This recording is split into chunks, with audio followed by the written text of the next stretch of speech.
All right, let's take a live look at Capitol Hill. The halls of that building buzzing this morning as Congress returns to session. CBS News congressional correspondent Nikole Killion joins us now from Capitol Hill for more on that.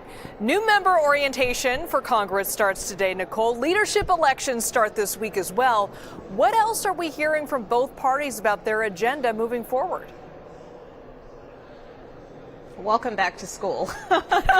It really does have that feeling here, especially as we come back from the election. You know, many of these lawmakers haven't been here for more than a month, and then there are obviously the new lawmakers who were elected. So a short time ago, we saw some of the new senators-elect arrive here to the Capitol, and then over in the House, the same thing is taking place where you have new members going through an orientation period. So that is the first step for these new members. The second step, as you mentioned, for the returning members are these leadership elections, which we expect to take place both in the House and Senate as soon as tomorrow. And then we expect them to move forward with their agenda for the rest of the year and obviously looking into the new year as well. Yeah, this was interesting, Nikole.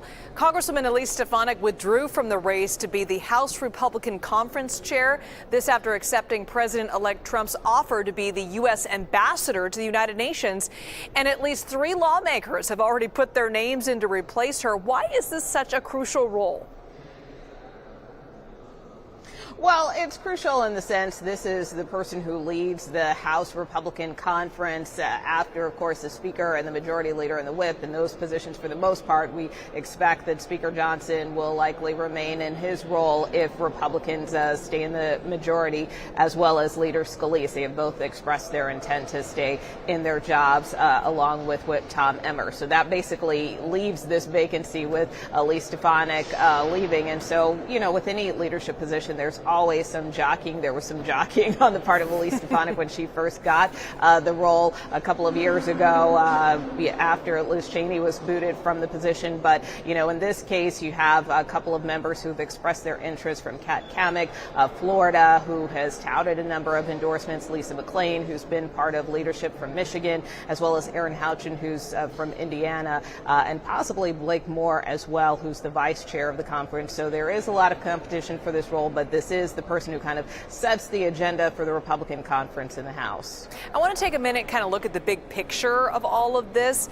You know, this may be a lame duck session, but Congress still has a lofty to-do list on the horizon.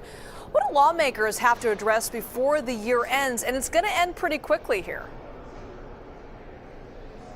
Yeah, that's right. Well, the main thing is government funding, which I feel we talk about pretty constantly here on the Hill, you know, because the proverbial can ultimately gets kicked down the road, and that is no exception this fall and winter. You know, government funding is due to run out December 20th, so that could potentially be a fight or possibly not. Obviously, if Republicans retain the majority in the House as well as the Senate, you know, they may not want to extend government funding too far into the new year so that they can kind of put their own stamp on it when the new administration takes effect. But either way, that will probably be the biggest agenda item between now and the end of the year. And then there are other things like the Farm Bill, you know, the National Defense Authorization Bill. Those are big, huge packages that lawmakers are also hoping to get done before the end of the year. And Nikole, you have some news about Donald Trump's visit to the White House tomorrow, and you broke that during a press conference with House Speaker Mike Johnson. What did you learn from that?